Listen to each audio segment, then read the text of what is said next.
মালপোয়া নেওয়ার জন্য প্রচুর লাইন। মেলায় বোধহয় একটাই দোকান। প্রায় আধা ঘন্টা ধরে ট্রেনের জন্য আমরা দাঁড়িয়ে রয়েছি। Hello everyone, welcome to my blog. আমি সোহিনী। তো আজ রথ, যাচ্ছি এখন রথের মেলায়। তো ভিডিওটা পুরো দেখো। ভালো লাগলে লাইক, কমেন্ট অ্যান্ড সাবস্ক্রাইব করতে কিন্তু একদমই ভুলো না। চলো যাওয়া যাক। তারপরে মেলায় যেতে দেখলাম একটা রথ যাচ্ছে। প্রায় আধা ঘন্টা ধরে ট্রেনের জন্য আমরা দাঁড়িয়ে রয়েছি। 45 মিনিট হয়ে গেল, এখনো আমরা এইভাবেই দাঁড়িয়ে আছি। প্রায় 7-8টা ট্রেন চলে গেল।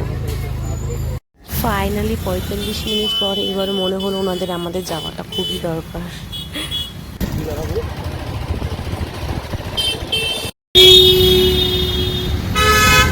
তো আমরা চলে এসেছি মেলায়, রথতলার মেলায় চলে এসেছি। ভিতরে গিয়ে চলো দেখা যাক কি আছে, কি বসেছে মেলায়।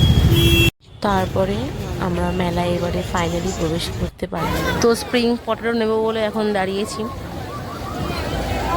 নিয়েছি আমাদের স্প্রিং পটেটো।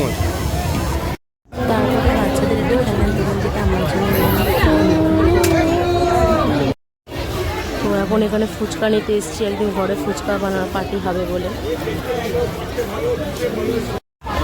এত বৃষ্টি পড়ছে, পা রাখার জায়গা নেই, তার মধ্যে লোকের ছড়াছড়ি।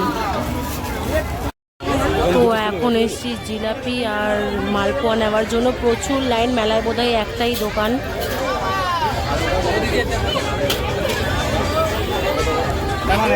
তো অনেক জোর বৃষ্টি নেমে গেছিলো। তারপরে আমরা পাঁপড় খাওয়ার জন্য মেলায় ঘুরছিলাম। এত ভিড়, এই বৃষ্টির মধ্যে এত লোক এসছে মেলায়, আমাদের মতন পাগলরা।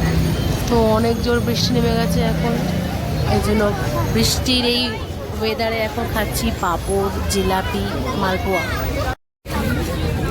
জোরে বৃষ্টি পড়ছে, তার মধ্যে খাচ্ছি গোলা। তো পাঁপড় খেতে খেতে এখন দেবো বাড়ির দিকে রওনা।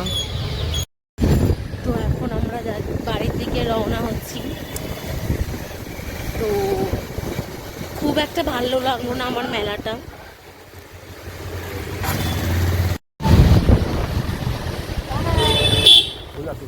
দেখা হবে অন্য কোনো মিনি ব্লগে। টাটা।